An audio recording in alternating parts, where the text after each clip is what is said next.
Liverpool done, Arsenal done and now Spurs is also over the line. तो यहां पर भाई आपने टॉप 4 के अगेंस्ट 4 मैच खेले हैं और 4 में से आपने 3 गेम जीते हैं। तो ये दिखाता है भाई कि टेन हैग का सिस्टम धीरे धीरे कैसे डेवलप हो रहा है। और सही बताऊं ना, अगर कोई मुझे बोलता कि ब्राइटन और ब्रेंटफोर्ड से हारने के बाद हम यहां पर अभी 3 मैचेस टॉप ओपोनेंट्स के अगेंस्ट जीतने वाले हैं, तो मैं भरोसा नहीं करता। बिकॉज प्लेयर्स के अंदर वो जील नहीं दिख रही थी, प्लेयर्स के अंदर वो कैरेक्टर नहीं दिख रहा था, वो एम्बिशन नहीं दिख रही थी कि उन्हें जीतने हैं गेम्स, उन्हें टॉप ओपोनेंट्स के बराबर जाकर कंपीट करना है। बट आई थिंक टेनहैग को बहुत ज्यादा क्रेडिट देने की जरूरत है, बिकॉज टेनहैग ने एक सेल्फ बिलीव जो है वो जगाया है प्लेयर्स के अंदर। और भाई कल सबसे पहली बात तो ये कि हर एक एरिया में यूनाइटेड वर बेटर। कल रात में जिसने भी जागकर मैच देखा है ना भाई, वो वर्थ इट था, बिकॉज एक एक मिनट उस गेम का काफी ज्यादा एंजॉय किया है सभी ने। एंड लिटरली कल की परफॉर्मेंस जो थी ओवरऑल बेसिस पर अभी तक की यूनाइटेड की बेस्ट परफॉर्मेंस है इतने सारे सालों में। मतलब मैचेस हमने बहुत सारे जीते हैं, लेकिन कल की परफॉर्मेंस फुटबॉलिंग टर्म्स वाइज अगर मैं बात करूं टैक्टिकली, एक एक चीज ऑन पॉइंट थी। शुरुआत करते हैं पहले टीम सिलेक्शन से। देखो टीम सिलेक्शन में हमने देखा कि फ्रेड को इन्वॉल्व किया गया था, रोनाल्डो को कल स्टार्ट नहीं दिया गया और रैशफोर्ड को स्टार्ट दिया गया। रोनाल्डो की बात पर भी आएंगे अभी वीडियो के एंड में जाकर।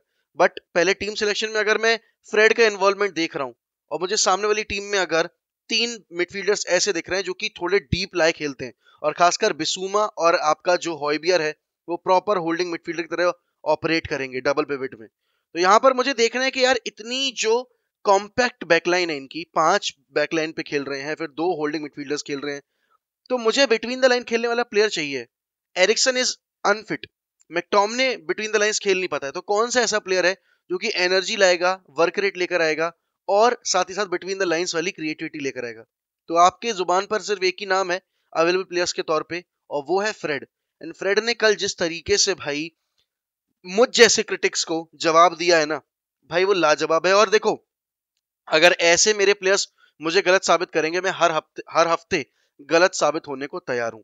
पॉइंट्स टेबल अगर आप देखो, हम चेल्सी से सिर्फ 1 पॉइंट पीछे हैं। और कल का गेम वीक सिर्फ इसलिए अच्छा नहीं था कि यूनाइटेड जीत गई, कल का गेम वीक इस पर्सपेक्टिव से भी अच्छा था कि उधर चेल्सी ने पॉइंट्स ड्रॉप किए हैं ब्रेंटफोर्ड के अगेंस्ट, और हमें अगला गेम चेल्सी से ही खेलना है। आई थिंक फ्रेड ने कल जिस तरीके से एक डिफेंसिव इनपुट दिया है टीम में, वो कहीं ना कहीं उसकी जो पोजीशन है उसकी उसको जिस तरीके से इनहेरिट किया है टीम में टेनहैग ने, वो भाई दर्शाता है कि टेनहैग कुछ ना कुछ तो देखता है भाई ट्रेनिंग पिच पे, इसीलिए वो प्लेयर्स को यूज कर रहा है। ऑल्सो भाई this midfield has been blessed by the presence of Casemiro. आप ये देखो कि यही फ्रेड यही मैकटोमने खेला करते थे, लेकिन इस पॉइंट ऑफ टाइम पे कैसेमीरो के अलोंग साइड मैकटोमने खिला दो, कैसेमीरो के अलोंग साइड आप फ्रेड खिला दो, दोनों ही हाईलाइट होकर आ रहे हैं। एंड जितना वर्क रेट भाई कैसेमीरो देता है, अभी तक आपको क्या लगता था हम जब भी बड़े मैचेस खेलते थे हम क्यों इतना एक्सपोज होते थे? क्योंकि हमें टैक्टिकल फाउल करने नहीं आते, हम चैलेंजेस में जाना नहीं सीख पाए अभी तक, हमें सामने वाले का अटैक किल करना नहीं आता। कैसेमीरो वो चीज बखूबी तौर पे करता है। और देखो सबसे अच्छी चीज पता है क्या है कैसेमीरो के प्रेजेंस की? कि आपके पास एक लीडरशिप क्वालिटी है, उसको पता है कि उसको मिडफील्ड मैनेज कैसे करनी है। जैसे हम कहते हैं ना, आपका कीपर आपकी पूरी जो आगे फ्रंट लाइन खेल रही है, आउटफील्ड वो मैनेज कर सकता है, वो कमांड कर सकता है, वो बैकलाइन कमांड कर सकता है। ऐसे ही जो होल्डिंग मिडफील्डर होता है ना, वो आपके मिडफील्ड कमांड करता है। बहुत बहुत सारे एग्जांपल्स हैं आपके सामने। चाहे आप अभी मिडफील्ड में अगर मैं बात करूं, क्रूज और मॉड्रिच को देख लो, क्योंकि वो भले ही इतना डीप नहीं खेलते but they are the leaders. या फिर कैसेमीरो जब रियाल में था तब वो मिडफील्ड कमांड करता था। और यहाँ पर इस पॉइंट ऑफ टाइम पर बुस्केट्स का कुछ मतलब लास्ट ईयर तक यही रोल हुआ करता था। इस पॉइंट ऑफ टाइम पे वो रोल यूनाइटेड में कैसेमीरो ने आके ले लिया है, जो कि स्कोल्जी के जाने के बाद से किसी के पास था नहीं। एंड यही एक रीजन है कि क्यों यूनाइटेड अभी बड़े गेम्स में जाकर अच्छा परफॉर्म कर पा रही है, क्योंकि मिडफील्ड की बैटल जो हर बार हम हारते थे, चाहे कोई भी ओपोनेंट उठा के देख लो, चाहे वो बार चाहे आपकी आर्सेनल हो, चाहे वो आपकी लिवरपूल हो, हम हमेशा आउटरन हुए हैं, आउट परफॉर्म्ड हुए हैं सामने वाली टीम की मिडफील्ड से। और लास्ट ईयर भी स्पर्स दो हमसे दोनों गेम हारी थी, बट हम उतने बेहतरीन नहीं थे जितने हम इस साल है। लास्ट ईयर जो था वो हमने इंडिविजुअल ब्रिलियंसेस पर गेम्स निकाले थे। कल पूरी प्रॉपर टीम परफॉर्मेंस थी। लेकिन पता है हाईलाइट ऑफ द मैच क्या थी? जब सामने वाली टीम में सॉन और केन हो और आपके डिफेंडर्स उनको खेलने ना दे, उनको मैन मार्क करके रखे। भाई literally the way Lisandro Martinez and Raphael Varane has delivered last night performance bhai. It's commendable. I mean, it is one of the best defensive performance I've seen from a United side in a long while. Because सामने वाली team में ये नहीं था कि नील मोपे और वेलबैक खेल रहे थे. They are two of the most lethal forwards in Premier League right now. Harry Kane को निकलने का मौका नहीं दिया except for that one shot जब डेहिया को ऑफसाइड पर उन्होंने टारगेट किया था और जहां से सेकंड गोल निकल कर आया हमारा. उसके अलावा स्पर्स ने कोई रियलिस्टिक अप्रोच मतलब एक तरीके से चांस क्रिएट किया ही नहीं. एंड आप ह्यूगो लॉरिस का अगर आप स्टेटमेंट सुनोगे तो उसने भी यही बात बोली है, the team who wanted to win won the game. और ये चीज अगर आपके एक राइवल जो मतलब ओपोनेंट के कैप्टन से निकल कर आ रही है तो कहीं ना कहीं आपने बेहतरीन फुटबॉल खेली है. राफेल वरान के आने से लिसांद्रो मार्टिनेज को जो कॉन्फिडेंस मिलता है ना भाई, वो अनकंपेरेबल है. और मैं क्यों बोल रहा हूँ कि वो इनकंपेरेबल है, बिकॉज इस पॉइंट ऑफ टाइम पर यूनाइटेड का जो बैकलाइन है उसमें इन दोनों के अलावा कोई अच्छे ऑप्शंस नहीं है. आप देखो लिंडलॉफ इज नॉट अ मतलब world class option, Maguire is not a world class option. तो वहां पर आप ना अपने आप को बैकफुट पे देखते हो और सोचो अगर राफेल वरान जैसा प्लेयर पूरे सीजन खुद को फिट रख सकता है तो भाई हमारा जो सीजन है ना वो कितना सुधर जाएगा. लेकिन इसका मतलब ये नहीं कि हमें विंटर विंडो में जाकर साइनिंग्स नहीं करनी है. बात आती है आपके विंग बैक्स की, तो देखो एक चीज जो है ना कि एंटनी जब राइट विंग खेल रहा है तो एंटनी को अपनी विड्थ होल्ड करनी आती है और उस वजह से आपके डेलो, क्योंकि डेलो ओवरलैपिंग रन्स तो इतने निकालता है नहीं, वो इन्वर्टेड रन्स निकालता है. वो बार बार नंबर 10 की पोजीशन अटेन करेगा आके या नंबर 8 की पोजीशन अटेन करेगा आके. बहुत कम उसने ओवरलैपिंग रन्स निकाले और ओवरलैपिंग रन्स जो निकलते हैं उसमें हम उसके ओवरलैपिंग रन्स रीड इसलिए भी नहीं करते हैं बिकॉज एंटनी का वो ट्रेट है कट इन करके शॉट लेना. And Antony to everyone surprise भाई has settled in really well. मतलब सब कह रहे थे कि 100 मिलियन का प्लेयर लेकर आए हो, कैसे सेटल करेगा, टेनेक के ऊपर प्रेशर रहेगा, this is Premier League, this is not Dutch League, यहाँ पर आपको रिजल्ट देने पड़ेंगे क्योंकि आपके ऊपर प्राइस टैग का बोझ है. भाई 5 मैच खेले एंटी ने, 5 मैच में 3 गोल हैं उसके. और यहाँ पर एक चीज पता है जो तारीफ करने वाली है कि एंटनी एनर्जी लेकर आता है जो फील्ड के ऊपर, वो अनमैच्ड है. वो आपको 90 मिनट सेम इंटेंसिटी के साथ दे सकता है. एंड उसको जो कल काम दिया गया था वो उसने बखूबी तौर पे किया है. ऑल्सो वो शॉट जो उसने लिया है आउट ऑफ एवरीवन सरप्राइज, क्योंकि देखो एक अनप्रिडिक्टेबिलिटी उसके नेचर में ये है कि जब वो कट इन करके आता है यू डोंट नो वो शॉट लेगा या वो क्रॉस डालेगा, क्योंकि सेम टेक्निक है उसकी क्रॉस डालते हुए भी और शॉट लेते हुए भी. तो जो पहला शॉट आया था जो आउटर पोस्ट कफ करके निकल गया, वो आउट टू एवरीवन सरप्राइज ही आया था बिकॉज लॉरिस ने भी एक्सपेक्ट नहीं किया था कि वो शॉट ले लेगा बिकॉज रेशफोर्ड वहां इन बिहाइंड रन निकाल रहा है और तब तक उसने शॉट ले लिया. Also I think the most improved player under Erik ten Hag system is Luke Shaw. भाई लूक शॉ ने अपनी पोजीशन गवाई टायल मलासिया के सामने, क्योंकि शुरू के जो 2 गेम थे लूक शॉ के वो निहायती घटिया थे, निहायती बकवास थे. और लूक शॉ जैसा प्लेयर जो कि लास्ट ईयर शॉबर्टो कार्लोस के नाम से फेमस हो रहा था, वो साइडलाइन कर दिया गया 22 साल के मलासिया के वजह से. लेकिन लूक शॉ ने जिस तरीके से अपना फिजिकल जो अपीयरेंस है वो मेंटेन किया है, वेट लॉस किया है और he has become more and more aggressive in his style of play. कल आप देखो जो एक हमेशा मुझे शिकायत रहती है लूक शॉ से कि वो अपना मार्कर होल्ड नहीं करता, कल भाई लूक शॉ ने जिस तरह की परफॉर्मेंस डिलीवर करके दिखाई है ना वो काबिले तारीफ है. और ऐसा नहीं कि ये पहली परफॉर्मेंस थी, आई थिंक सिटी वाले गेम में जब उसको इंट्रोड्यूस किया गया था उसके बाद से लेकर अभी तक लगातार लूक शॉ ने अपना जो परफॉर्मेंस ग्राफ है वो अप ही किया है. और परफॉर्मेंस ग्राफ अप करने का रीजन ही यही है कि उसको सेल्फ रियलाइजेशन हुआ है कि what he was doing was not good enough. और देखो अगर आप अच्छा नहीं कर रहे हो तो आप मैनेजर से डिमांड नहीं कर सकते स्टार्ट देने के लिए. कल ब्रूनो के फर्स्ट हाफ का जो गेम था, ब्रूनो ने सबसे पहली बात तो ये है कि सबसे ज्यादा चांसेस क्रिएट किए. थोड़ा शुरुआत में ऑफ द बीट लग रहा था बट धीरे धीरे धीरे धीरे धीरे धीरे कहीं ना कहीं उसको ये फ्रीडम दी गई. और एक्चुअली उस फ्रीडम मिलने की बहुत बड़ी वजह ये थी कि उसके पीछे फ्रेड सारा डर्टी वर्क कर रहा था, फ्रेड सारा वर्क रेट प्रोवाइड कर रहा था. तो Bruno created the most number of chances in the Premier League since सितंबर अगस्त. तो यहां पर भाई ब्रूनो की जो ऑफेंसिव आपकी गेम प्ले है वो कल बखूबी तौर पर हाईलाइट होकर आई है. एंड जो गोल स्कोर किया है भाई उसकी बहुत जरूरत थी बिकॉज ब्रूनो अगर गोल स्कोर नहीं करता है तो एक्चुअली जिन्हें ब्रूनो नहीं पसंद है वो सारे यही डिमांड करते हैं कि भाई why Bruno is starting and why other players are not starting. कल स्पर्स की टीम को एक्सपोज करने में हमारी मिडफील्ड ने जिस तरीके से भाई इनपुट दिया है वो बहुत ही शानदार था। लेकिन शिकायतें हैं मेरी अपनी टीम से, सब कुछ इंच परफेक्ट नहीं था। I think Sancho another average game I would say. Sancho देखो, सेंचो को हम जिस चीज के लिए लेकर आए हैं, सेंचो अगर वही नहीं करेगा तो फिर वो जो प्राइस टैग हमने दिया है, अगर आप उसके लिए मैग्वायर को बैश करते हो, अगर आप उसके लिए वैन बिसाका को बैश करते हो, तो बैशिंग सेंचो को मिलनी भी लाजमी है। बिकॉज अभी आप देखो कि सेंचो को अगर मैं लेफ्ट पर डाल रहा हूं, सेंचो का एक क्रॉस मुझे आता नहीं दिखता। ही रेयरली अटेम्प्ट्स अ क्रॉस यार। और सिर्फ बात क्रॉसिंग की नहीं है, कट इन करके स्क्वायर करने के लिए आपके सामने अगर 5 प्लेयर खड़े हैं तो आप क्यों वो चीज कर रहे हो। ऑल्सो रेशफोर्ड और सेंचो की सेम प्रॉब्लम है, सेम ट्रेट है, कट इन करके टेक ऑन्स लेना है, शॉट लेना है। भाई सामने वाली टीम ने ब्लॉक कर रखा है आपका लाइन ऑफ साइट, और उसके बाद अगर आप शॉट ले रहे हो, वो शॉट ब्लॉक हो रहा है, वहां से काउंटर की सिचुएशन जनरेट हो रही है, आपकी हाई लाइन खेल रही है मिडफील्ड। कैसेमीरो वाज प्लेइंग, अगर अटैक फ्रंट में मैं देखूं, Casemiro was really really far ahead in the pitch, on the pitch. और उसके बाद वहां से पोजीशन जो लूज हुआ रहा, शुरुआत में फर्स्ट हाफ में तो बहुत बार ऐसा हुआ है कि हमने पोजीशन लूज किया है और उसके बाद हम काउंटर पे कॉट हुए हैं। लेकिन हाँ, हमारा डिफेंसिव सेटअप जो था वो स्ट्रांग था।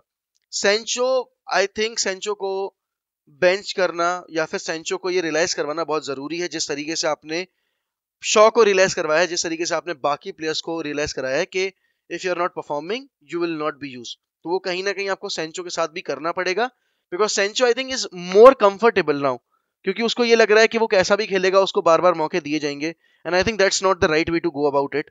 ऑल्सो कल सबने टीम सिलेक्शन पे सवाल खड़े किए कि why Ronaldo is not starting, why Rashford is starting. I think वो परफॉर्मेंस से, वो एनर्जी लेवल से आपको समझ में आया होगा कि why Rashford was picked over Ronaldo, because of the pace and because of the intensity level that we were trying to generate on the pitch. बाकी और कोई रीजन नहीं था। Ronaldo is miles miles miles ahead of Rashford in terms of everything, ठीक है ना, in terms of talent, in terms of execution, in terms of perfection. तो वो टॉपिक अगर कोई लाने की कोशिश कर रहा है कि भाई जो रैशफोर्ड है उसको इसलिए प्रेफर किया गया because ten Hag thinks he is better than Ronaldo, he is, ten Hag doesn't think that he is better than Ronaldo, but ten Hag needs a player who can bring the intensity on the pitch. आप देखो जितने भी बड़े game रहे हैं हमारे, except for Man City, हर एक गेम में हमने सेम अप्रोच दिखाया है where Rashford has been used, क्योंकि हम एक्सप्लॉइट करते हैं स्पेसेस को, और अर्ली रन्स जो है वो रैशफोर्ड निकालता है उसको। अगर मैं पेस से रिलेट करने की कोशिश करूं तो वो ज्यादा हमें बेनिफिट करता है यहां पर। लेकिन रैशफोर्ड ने कल जिस तरीके से चांसेस मिस किए ना, देखो यार, एक जो मेच्योरिटी है ना वो रैशफोर्ड के अंदर पिछले 6 साल में नहीं आ पाई, और उसके लिए भाई मुझे इंतजार पता नहीं कितने साल और करना पड़ेगा, जब मैं रैशफोर्ड को थोड़ा कंपोजर मेंटेन करते, थोड़ी सी दिमाग से काम लेते हुए सिचुएशंस में देखूंगा। बिकॉज जहां आपको प्लेसमेंट करनी है वहां भी आप पावर ले रहे हो, जहां आपको पावर लेनी है वहां तो आप पावर लेते ही हो। बॉक्स के अंदर होता है बंदा तो आप ना गाइड करने की कोशिश करते हो बॉल को, ना कि आप पावर जनरेट करके सामने वाले गोलकीपर को बीट करने की कोशिश करते हो। कल ब्रूनो ने जो सेकंड गोल स्कोर किया है वो प्लेसमेंट थी, वो पावर शॉट नहीं था, क्योंकि ब्रूनो के जितने पावर शॉट जाते हैं वो हमेशा बार के ऊपर से जाते हैं। लेकिन कल रैशफोर्ड बॉक्स के अंदर 1v1 की सिचुएशन में भी जब लॉरिस से आया एक बार, शुरुआत में जो फ्रेड ने बहुत ही ब्रिलियंट बॉल निकाल के दी थी, भाई वो पावर शॉट ले रहा है, फार पोस्ट ट्राई कर रहा है, get it, but he could have dinged it, he could have squared the, मतलब आप कह सकते हो कि run past Lloris and could have easily netted the ball, but नहीं, वो चीज नहीं की उसने। Every time Rashford has the ball, आपको पता है कि वो क्या करने वाला है, his game is very predictable. But उसके साथ ही साथ यार, रैशफोर्ड का एक पॉजिटिव एंड ये भी है कि रैशफोर्ड जो इंटेंसिटी लेकर आता है पिच के ऊपर, आई थिंक वो अनमैच्ड है। लेकिन अगर मैं कंपोजर की बात करूं, इंटेलिजेंस की बात करूं बॉक्स के अंदर, I think Martial is much more intelligent than Rashford in terms of decision making in the final third. Because Rashford की डिसीजन मेकिंग जो है फाइनल थर्ड में वो बहुत ही ज्यादा खराब है। एंड कल ऐसा नहीं था कि हम सिर्फ 2-0 से जीतते, जो स्कोर लाइन आपको 2-0 दिख रही है ना, that could have been 4-0 5-0, because Lloris का जो कल का परफॉर्मेंस है ना भाई, वो काबिले तारीफ है। लॉरिस ने जिस तरीके से स्पर्स को गेम में बनाए रखा ना 69th मिनट तक, जब तक ब्रूनो ने सेकंड गोल स्कोर नहीं किया था, भाई उसकी आपको तारीफ करनी पड़ेगी, क्योंकि टीम स्पर्स की कल बहुत खराब खेली, but Lloris was the stand out player. अब बात करते हैं उस इंसिडेंट की जिसने सबका मूड खराब किया। सबसे पहली बात तो ये है कि रोनाल्डो को कल जब हमने सेकंड गोल स्कोर कर दिया था, तब हमें बेसिकली उसको 15 मिनट देने चाहिए थे, आराम से हम दे सकते थे। मैं इस बात से बहुत ज्यादा खफा था, मैंने स्ट्रीम पर भी बोला था कि आई थिंक चेल्सी वाले गेम को कंसिडर करते हुए अब यहाँ पर रोटेशन करना जरूरी है, बट टेनहैग ने वो चीज नहीं की। अब उस पर मैं जाकर टेनहैग को गाली दूं, टेनहैग के साथ कुछ बोलूं, I think that is not right on my part. Also Ronaldo अगर यूज नहीं किया गया, इसका मतलब ये नहीं है कि रोनाल्डो को चेल्सी गेम में स्टार्ट नहीं मिल सकता। बहुत सारे प्लेयर्स ऐसे थे जिनको पूरे 90 मिनट्स दिए गए हैं, और उनमें से जो हमारे फॉरवर्ड्स हैं, जैसे कि रैशफोर्ड है, ठीक है ना, जैसे कि एंटनी है, जैसे कि सेंचो है, सेंचो का गेम खराब था तो हो सकता है सेंचो को बेंच किया जाए, रोनाल्डो को स्टार्ट दिया जाए। लेकिन एक गेम के बाद जो एक ओवर रिएक्शनरी जो आपका एक साइड देखने को मिलती है, वो भाई देखकर काफी ज्यादा खराब लगता है कि कैसे आप जीतने के बाद भी उस चीज को सेलिब्रेट न कर कर इस चीज पे एम्फेसाइज करने की कोशिश कर रहे हो कि रोनाल्डो को आज की गेम में 15 मिनट भी नहीं दिए गए। एंड मुझे पता है कि उसको 2 बार वार्म अप करने के लिए भेजा गया, लेकिन बाद में इलेंगा को उतार दिया गया, उससे मुझे भी गुस्सा आया था। बट उस गुस्से को चैनलाइज करना आपको आना चाहिए। Saying bad words about the manager, saying bad words about the club, I think that's not the right way to go about it. Also वो रोनाल्डो के एंड पर भी काफी गलत था, that Ronaldo left the pitch, वो tunnel में चले गए। आई थिंक यार देखो, आप हम सबको पता है Ronaldo loves this club, but at the same time जब ऐसी चीजें होती है तो सामने वाले को मौका मिलता है बोलने का। एंड आई थिंक रोनाल्डो का कल वो जो पार्ट था, पहले मुझे लगा कि ये had a discussion with Erik ten Hag, but at the same time Erik ten Hag ने जब आकर पोस्ट मैच में बोला है कि भाई मतलब मैं इस बारे में भी बात नहीं करना चाहता, I will deal with it tomorrow. तो वही वाली बात है भाई कि यहां पर जो अननेसेसरी अटेंशन आप नहीं चाहते इस पॉइंट ऑफ टाइम पे, वो कहीं ना कहीं कल जनरेट हो गई। उसमें थोड़ा रोल टेन का भी था। अगर वो रोनाल्डो को पिच पर उतार देते 15 मिनट के लिए तो ये सीन जनरेट नहीं होता। उसमें थोड़ा रोल रोनाल्डो का भी था कि अगर रोनाल्डो थोड़ा सा डट जाते, रोनाल्डो 5 मिनट और रुक जाते पिच के ऊपर, तो कल कोई भी ये चीज जो है वो एक कंट्रोवर्सी के तौर पर निकल कर नहीं आती। लेकिन भाई कल जो पोस्ट मैच इंटरव्यू हुए हैं, उसमें लिसांद्रो मार्टिनेज का जो इंटरव्यू था, वो, और जो सेलिब्रेशन हमने पिच पर देखी कैसेमीरो के एंड से, भाई वो देखकर दिल खुश हो रहा है। क्योंकि बहुत टाइम के बाद ना, देखो हमने कुछ जीता नहीं है, हम ये भी नहीं कह सकते हम कुछ जीतेंगे सीजन में, लेकिन बहुत टाइम के बाद हमें एक ऐसी फीलिंग आई है कि एक सेंस ऑफ बिलोंगिंग है प्लेयर्स के अंदर कि वो कहाँ किस क्लब के लिए खेल रहे हैं और उनकी क्या रिस्पॉन्सिबिलिटी है। और प्लेयर्स उस चीज को बखूबी तौर पर समझकर अपनी जो परफॉर्मेंस है वो पिच के ऊपर हाईलाइट कर रहे हैं। आप इंस्टाग्राम पोस्ट देखो राफेल वरान का, our place our stadium our 3 points, ठीक है ना। कैसेमीरो का आप इंस्टाग्राम पोस्ट देखो, या कैसेमीरो का जो ओवेशन मिला है ना उसको, स्टैंडिंग ओवेशन ओल्ड ट्रैफर्ड से, भाई वो काबिले तारीफ है। यही सारे लोग थे जो डाउट कर रहे थे कि भाई कैसेमीरो ये आईएक्स ऑब्सेशन क्या है, Casemiro is not a ten Hag signing. तब भी मैंने बोला था कि टेन हैग इतना बड़ा बेवकूफ नहीं है कि वो 70 मिलियन जो है वो ऐसे प्लेयर पे इन्वेस्ट कर देगा जो उसके प्लान्स में ही नहीं है ना। Casemiro is the finest player on the pitch in terms of, अगर मैं अपनी मिडफील्ड की बात करूं तो, and that is what I was expecting from ten Hag, कि टेन हैग अगर कोई साइनिंग लेकर आ रहा है तो उसको वो पूरे पोटेंशियल पे यूज बिल्कुल करेगा, बखूबी तौर पे करेगा। एंड लोग ये चीज एक्सेप्ट कर पा नहीं रहे थे। बट अब धीरे धीरे जो है लिसांद्रो मार्टिनेज की तारीफों के पुल बंधने शुरू हो रहे हैं, कैसेमीरो के तारीफों के पुल बंधने शुरू हो रहे हैं। और देखो इस पॉइंट ऑफ टाइम पर ना यूनाइटेड के लिए प्रोग्रेस जरूरी है, यूनाइटेड के लिए आगे बढ़ना इन टर्म्स ऑफ एक तरीके से गेम स्टाइल इंप्रूव करना बहुत जरूरी है। क्योंकि देखो इवेंचुअली होगा क्या, स्टेप बाय स्टेप प्रोसेस है। लिवरपूल ने पहले अपना स्टाइल ऑफ प्ले इंप्रूव किया, टीम इंप्रूव की, और उसके बाद उन्होंने ट्रॉफी जीती। हम टीम इंप्रूव थोड़ी सी हमने की है, हमारा स्टाइल ऑफ प्ले खराब था, वो धीरे धीरे इंप्रूव हो रहा है। हमने कल पूरे गेम को कमांड किया है। यूनाइटेड की कल की गेम जो थी वो बेसिकली एक कमांडिंग गेम थी, और कल का गेम आप कह सकते हो सेकंड गोल पे हमने किल किया है। और यूनाइटेड से हमेशा मेरी शिकायत यही रही कि उनको गेम किल करने नहीं आते। किल करना कल 5-0 हो सकता था, 5-0 6-0 हो सकता था, बट ठीक है, कोई बात नहीं। I think there are a lot of positives to take from this game. Yes there are certain negatives as well, but at the same time भाई United fans should be happy that Ten Hag is actually developing a culture, a habit among the fan base and among the players कि अगर आप बड़े game में जा रहे हो तो आपकी रिस्पॉन्सिबिलिटी है कि आप फैन बेस को 3 पॉइंट्स ला कर दो। ऑल्सो आपके खुद के एम्बिशन के लिए 3 पॉइंट हासिल करने बहुत ही ज्यादा जरूरी है। मेरे लिए अगर मैं कल की रेटिंग की बात करूं, आई थिंक डेविड डिया को ज्यादा टेस्ट किया नहीं गया, लेकिन कल डेविड डिया का जिस तरीके से बॉल डिस्ट्रीब्यूशन मैंने देखा है ना, उससे मेरा बहुत मन खुश हुआ है। तो आई विल गिव डेविड डिया अ 7.5, also Diego Delo a solid 8, Rafale वरान लिसांद्रो मार्टिनेज 10 on 10, एक पॉइंट नहीं काटूंगा मैं, उन्होंने भाई एक गलती नहीं की पूरे मैच में, और जिस तरीके से उन्होंने सॉन और केन को होल्ड करके रखा है भाई, it was an inch perfect performance from them. Also Luke Shaw, a solid 9. I have no basically no क्या कह सकते complaints whatsoever from Luke Shaw. Casemiro again 10 on 10, एक गलती नहीं है, और जिस जो डिमांड कर रही है यूनाइटेड कैसेमीरो से, कैसेमीरो वो बखूबी तौर पे डिलीवर करके दे रहे हैं. ऑल्सो फ्रेड, भाई Fred, I think Fred had the best game in a United shirt. कल का जो गेम था भाई, कल वो फ्रेड का गेम था, एंड फ्रेड ने जिस तरीके से कंपोजर लाया गेम के अंदर, और वो एक तरीके से अर्जेंसी और surge of pace, surge of energy लेकर आया ना वो फ्रेड, वो काबिल तारीफ था. I would give Fred a solid 9.5. Bruno created the most number of chances, was leading the team as a leader, क्योंकि decisions जब हमारे अगेंस्ट आ रहे थे तो वो कहीं ना कहीं जाकर रेफरी से लड़ झगड़ रहा था. एंड थोड़ा सा मुझे शिकायत ये कि ब्रूनो की जो एक पोजेशन देने की जो टेंडेंसी है ना, वो थोड़ी सी इंप्रूव करनी पड़ेगी ब्रूनो को.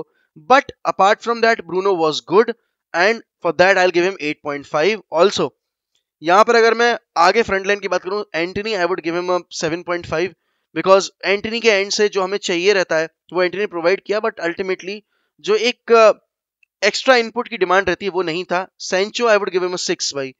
I am not happy with this performance. Also रेशफोर्ड, for the chances that he created for himself, but for the missed place shots, या फिर वो अननेसेसरी जो एक पावर शॉट्स जो ले रहे थे वो, उसकी वजह से I would give him 7.5, nothing more than that. Also ten Hag को अगर मुझे पॉइंट्स देने हो, it's a solid 10 on 10, because एक एक चीज कल के गेम में ऑन पॉइंट थी, एंड मैं भाई बहुत हैप्पी हूं. फॉर मी, क्लब ने 3 पॉइंट हासिल किए हैं. We are in touching distance of Chelsea now. एक पॉइंट है, अगला गेम चेल्सी के अगेंस्ट ही है. We are very close to compete for the top 4 place. और यहाँ पर देखो, कल लिवरपूल ने भी अपना गेम जीता, तो हमारे लिए जीतना बहुत जरूरी था, क्योंकि हमें वो 3 पॉइंट का जो गैप है वो मेंटेन करना है. तो I am extremely happy, and अगले गेम में देखते हैं भाई क्या होता है. मिलते हैं रात में लाइव स्ट्रीम पर, वहां बैठकर इन डेप्थ डिस्कशन करेंगे, बात करेंगे. तब तक के लिए गुड बाय, टेक केयर.